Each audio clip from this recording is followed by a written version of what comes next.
Iniciamos a oração do pastor Cosme Philipsen, da Assembleia de Deus Esperança.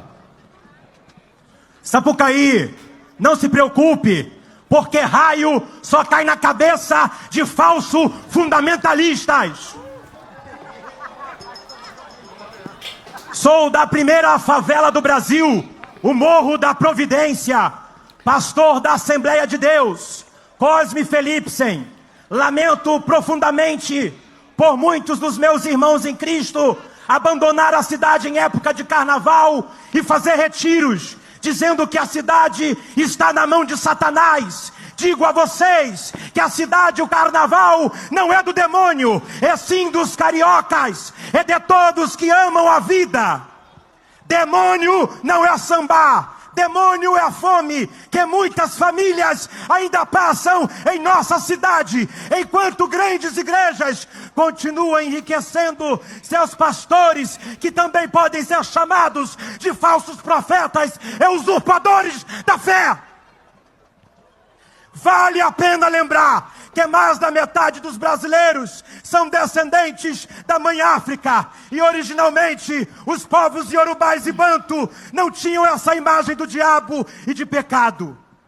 Mas já que muitos querem falar de pecado, eu denuncio um pecado aqui agora. Abandonem seus pecados da ganância e do racismo religioso. Respeite os terreiros de Umbanda, respeite o candomblé, a quimbanda, a encantaria, o tambor de mina, a jurema.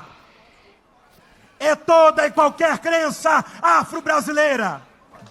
Senhor Deus, que é Pai e Mãe, pedimos a Ti paz, segurança e muita alegria nesses dias vindouros de carnaval.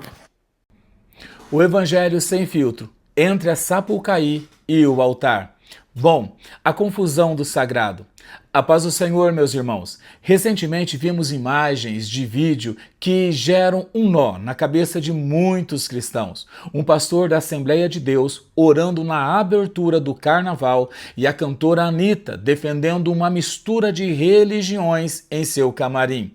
Afinal, o Evangelho é um convite à mistura ou um chamado à separação?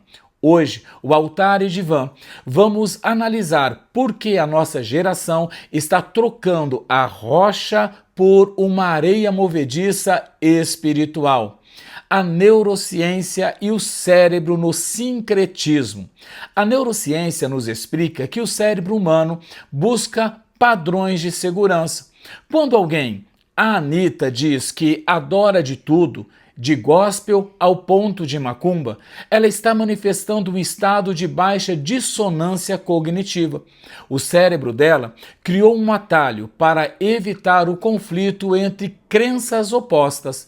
Em vez de escolher uma verdade que exige renúncia, o sistema de recompensa prefere a salada espiritual, porque ela não impõe limites. Mas cuidado! Uma mente que aceita tudo, no fundo, não acredita firmemente em nada. A falta de um norte espiritual gera uma fragmentação da identidade que a ciência já começa a mapear como uma fonte de ansiedade clônica. Bom, e a psicanálise sobre o sincretismo como defesa? No divã, esse desejo de misturar todas as coisas, sim, todas as fés, é o tal ecletismo. É visto como um mecanismo de defesa. Ao dizer que todos os caminhos levam a Deus, o indivíduo está, na verdade, tentando fugir do real de Deus, que é o confronto com a própria falha e a necessidade de redenção. É mais fácil criar um Deus à la carte do que se submeter a um Deus soberano. O pastor que vai a Sapucaí dizer que o demônio é a fome, não o samba, está praticando uma psicanálise perversa e perigosa e um cristianismo duvidoso. Ele tenta higienizar o ambiente para se sentir aceito. Ele troca a identidade de embaixador de Cristo pela de porta-voz da cultura. Tudo para evitar a angústia de ser visto como alguém fora de moda. E a teologia? O descritivo vezes o prescritivo. Mas vamos ao altar. Existe um erro grave de interpretação hoje. A Bíblia tem textos descritivos que narram o que aconteceu, como as guerras, as falhas humanas, e também tem textos prescritivos que ordena como devemos viver.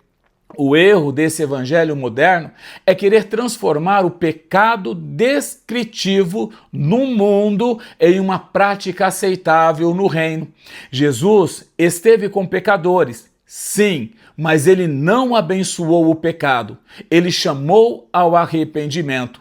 Orar pedindo proteção para uma festa que celebra a luxúria é confundir a graça com a conveniência. A Bíblia nos ensina que Deus não divide a sua glória com ídolos.